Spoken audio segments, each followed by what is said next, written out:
Hello everyone, this is Fred Eisen with my Chessie system Western Maryland Railroad. It's November 1st, 2021. Just going to give you a quick update on what I've gotten done. I just had a open house for the National Model Railroad Association and had about 50 or 60 people here, plus I did an operating session. It was a lot of fun and met some really great people. And fellow model railroaders. So it was really cool. So hope to do that maybe again sometime in the future. I haven't gotten a whole lot done, even though I was getting ready for the NMRA convention and the open house. I did manage to get in the conveyor belt here between the two buildings here in Spring Grove. Managed to get that done. Really not much else in Spring Grove that I managed to accomplish. I don't recall the last video whether I had this area here kind of finished up. Still needs a little bit of work to get that scratch built building in there, and this building still driving me nuts, but I'll eventually get to it.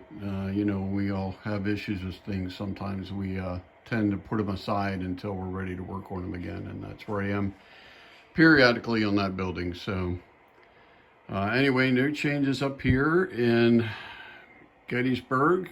The track stayed the same throughout the pretty much after I had the last design change there. And down here we're still getting into the fact where you know, I gotta build the Western Maryland Spring Grove Depot station, get that in.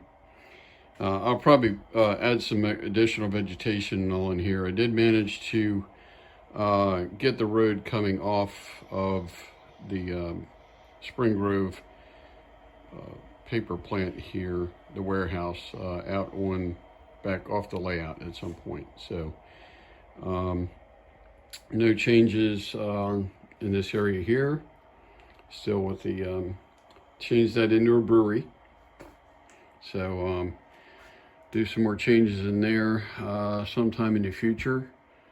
Dietz Potato Chip Factory in Hanover, still no change. That's one of those scratch building projects I need to get around to.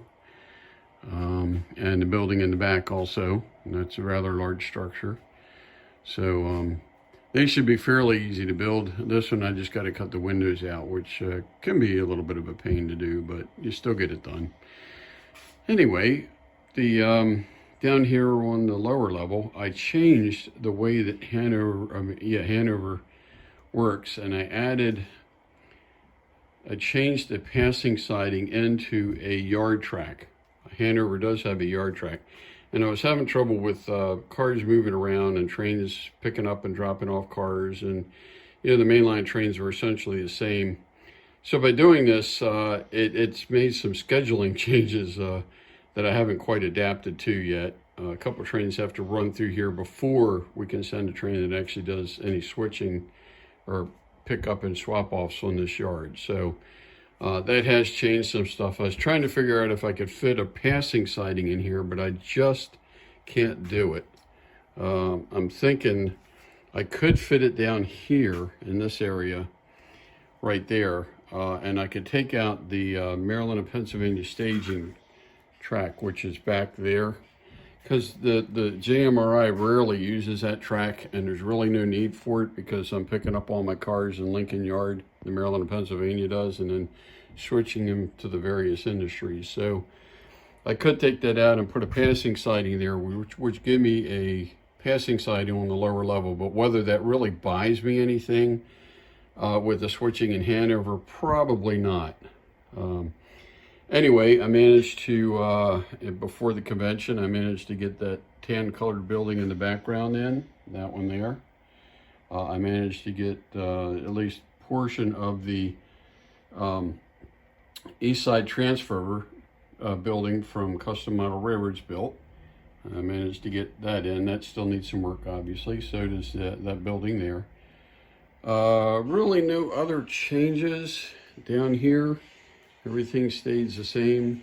Just running the track, running trains, making sure everything runs well. And that was one of the pleasant things that happened on the open house and the operating session. The railroad really cooperated. A few derailments here or there, which you came to expect, mostly coupler related, that ran pretty well. And actually one tree fell over and derailed the train. But my friend John did most of the train running for me while I was entertaining my guests.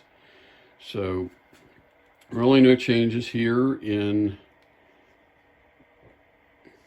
York in Lincoln Yard. And I must say I had upwards of 50 people visit the layout during the open house. So that was pretty remarkable. I had never had ran an open house before, held one, and I was pleasantly surprised and that I had so many visitors, for one thing, though I was the closest layout to the convention.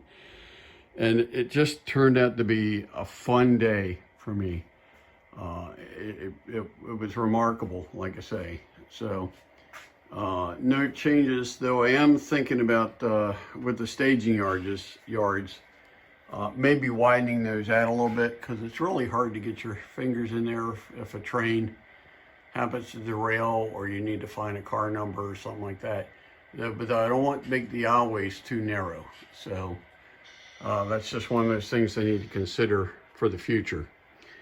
So I just wanted to give you a quick update of what's happening here as of November 1st, 2021. And to thank all the people, if you happen to watch this video and visited my railroad, thank you very much.